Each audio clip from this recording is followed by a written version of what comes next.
Customer stated he had some pinion noise. Go ahead and move it, man. Oh yeah, you can clearly see it. Oh yeah, you can see the whole pinion down. If you do it one more time, I can see the whole pinion on the inside now. Alright.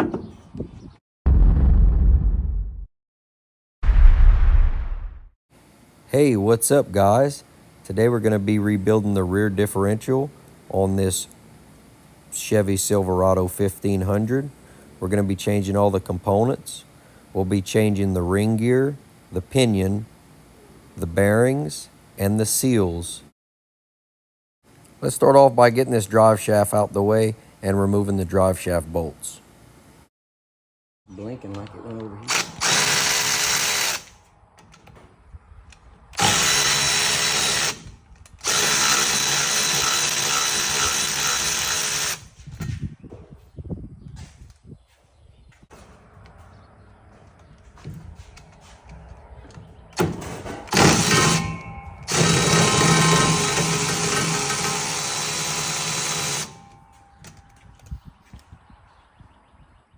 Alright guys, now that the drive shaft bolts are removed, we're going to pull the drive shaft from the yoke. And one of the things we like to do once it's pulled from the yoke is we grab a bungee cord, as Mesh is demonstrating here.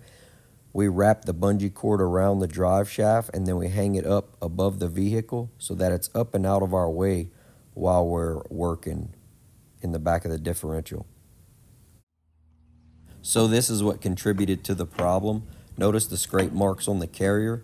This is due to the pinion being so loose because the nut backed off, you lost your preload, and then the bearings loosened. All right, next step, we're gonna take the cross pin bolt out. Once that pin bolt is removed, then your cross pin will be able to slide out easily.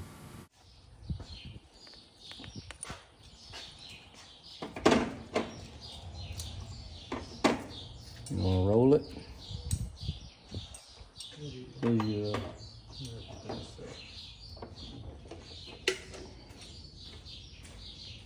I forgot about that. Yeah, I think he just turned the pin. Come on. Oh, that's clear.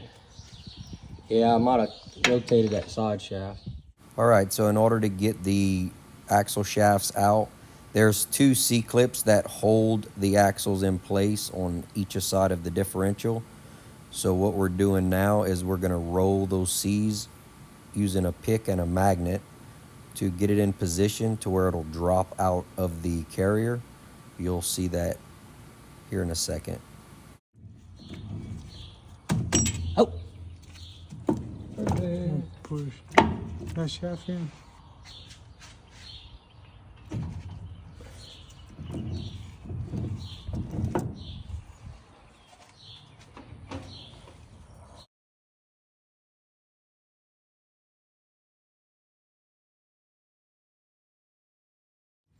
I'll put this socket on by hand. Check this out.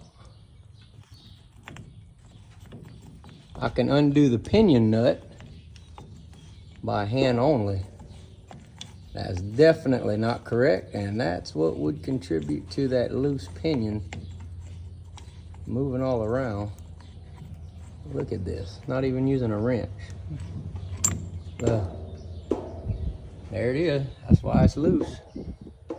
Got the socket in there, or got the nut in there, in the socket.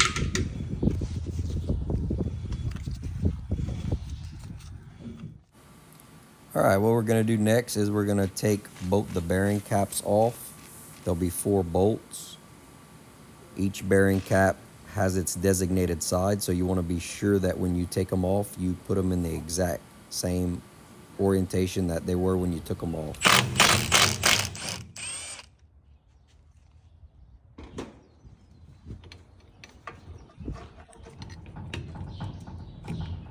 Like 1, 2, 3. Looks like that. Looks like it pulled that race out a little bit, huh? No, dang. All right, now I'm gonna grab the new races. I'm gonna fit them in the housing. Once I get that fitted up, I'm gonna grab the air hammer and a race driver, and then I'm gonna seal the races inside of the housing. You wanna make sure you got a good snug press fit and that it's even all the way around and fully pressed.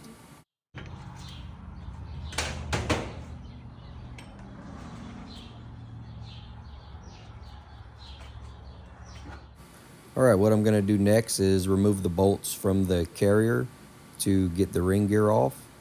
I just grab a hammer and tap the ring gear off, and then the carrier is set and ready to go. Then I'll grab my bearing puller and pull the bearings off so that we can get ready to install the new bearings that came in the kit.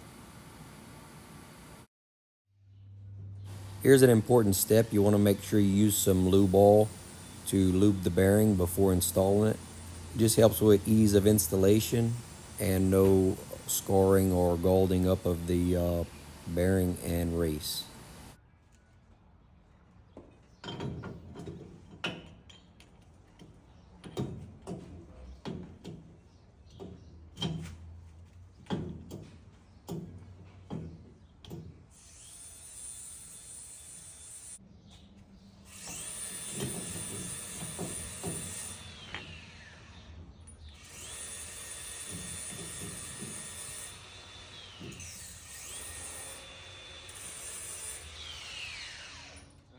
All right, what you want to do next is grab your impact and just snug the pinion nut up.